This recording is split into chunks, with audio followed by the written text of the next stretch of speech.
મોરબીમાં દિવસે ને દિવસે ગેરકાયદેસર બાંધકામોનું પ્રમાણ વધી રહ્યું છે। આ દરમિયાન પાલિકા દ્વારા એવન્યુ પાર્કની પાસે એક બાંધકામની મંજૂરી રદ કરવામાં આવી છે, તો સરકારી સોસાયટીમાં બની રહેલા કોમર્શિયલ કોમ્પ્લેક્સના બાંધકામને સ્ટે આપવામાં આવ્યો। મહત્વનું છે કે રાજકીય ઈચ્છાશક્તિના અભાવે શહેરમાં આડેધડ બાંધકામો વધી રહ્યા છે। આ દરમિયાન તંત્ર અને રાજકારણમાં હલચલ જોવા મળી રહી છે, ત્યારે ગેરકાયદેસર બાંધકામોના દૂષણને ડામવામાં આવે તેવી માંગ કરવામાં આવી છે। મોરબીની જે મુખ્ય સમસ્યા છે તે ટ્રાફિકની છે।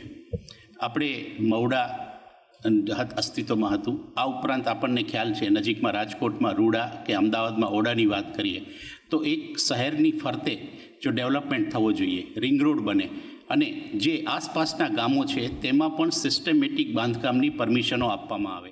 આજે કોઈ પણ બાંધકામ થાય છે એ મેઇન રોડ ઉપર જે બાંધકામ થતા હોય એ જે તે રોડના બાંધકામ રેખાની મર્યાદાની ઓવર થઈ અને એમનો પોતાનો કમાન્ડ વિસ્તાર જે છોડવો પડે એ કાયદેસર છોડતા નથી, પાર્કિંગના નિયમો પાળતા નથી અને આડેધડ ચાલે છે। એટલું બધું અવ્યવસ્થા ચાલે છે કે કોઈ સીમા નહીં। અમુક ગામના કહેવાથી અમુક રાજકીય રીતે જે મવડા જે દૂર કર્યો એ મોટામાં મોટું અમે કહું કે મોરબી માટે પાપ છે।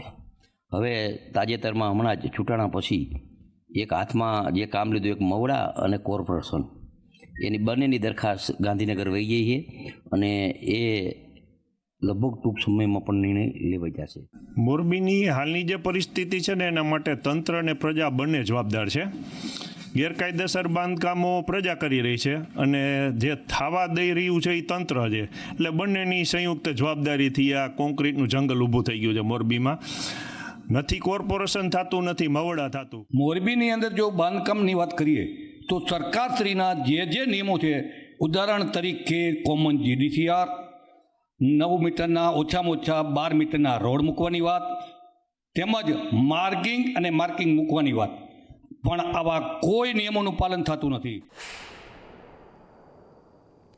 બનાસકાંઠાના વડગામ પંથકના અનેક ગામોમાં તંત્ર દ્વારા ખેડૂતોને સિંચાઈ માટે વીજળી આપવામાં આવે છે, પરંતુ તે દિવસની જગ્યાએ રાત્રે આપવામાં આવતા ખેડૂતોની હાલત કફોડી બની છે।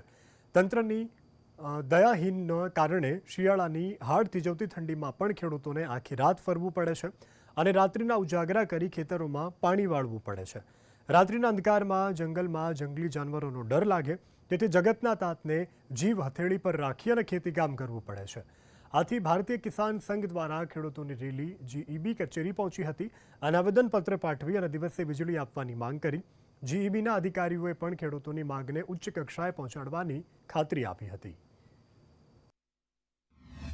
અમારી ખાસ માંગ વડગામ તાલુકાના અમારા 3 સબ ડિવિઝનો છે, છાપી, જલોત્રા, વડગામ।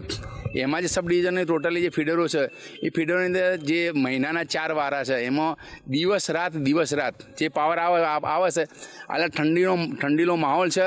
ખેડૂતો ઠંડીમાં સમજી લો કે હાલ તો હૃદયના બી બહુ તકલીફ, હૃદય બંધ થઈ જવાના, ઠંડી ઊંટિયાઈ જવું, આ બધા પ્રશ્નો છે।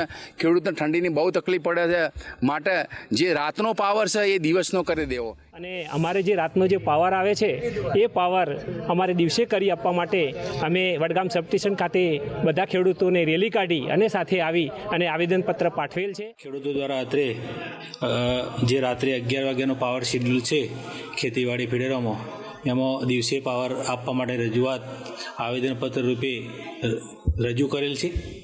જે રજૂઆત અમે ઉપલી કચેરી મોકલી યોગ્ય ઘટતું કરવા આગળની કાર્યવાહી કરવા માટે જાણ કરીશું।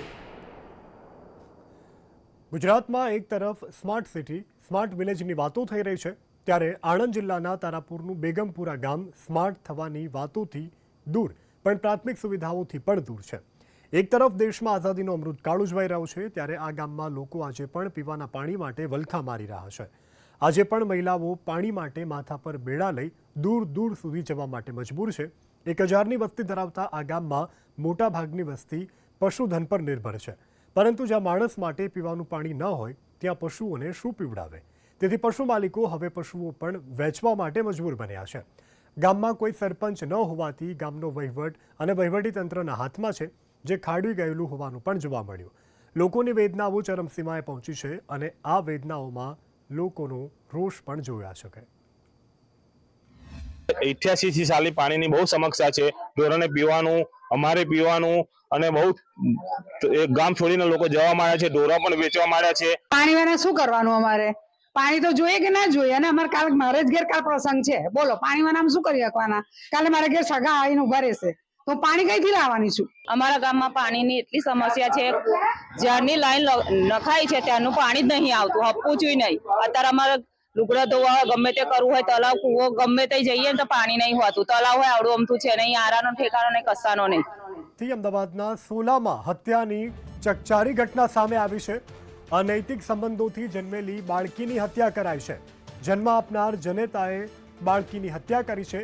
માથાના ભાગે ગંભીર ઇજાઓ પહોંચાડી હત્યા કરાઈ છે. હત્યા બાદ બાળકીને મેદાનમાં ફેંકી દેવાઈ છે. વધુ વિગત સાથે સંવાદદાતા જિગ્નેશ પટેલ ફોન લાઈન પર જોડાયા છે. જિગ્નેશ, માતાએ જ પોતાની બાળકીની નિર્મમ હત્યા કરી, શું વધુ વિગત?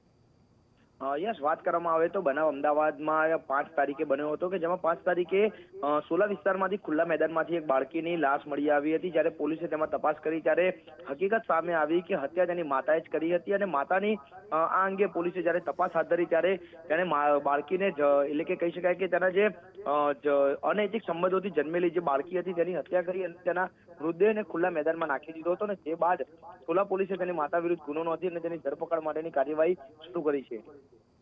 જી જિગ્નેશ, જાણકારી બદલ આભાર.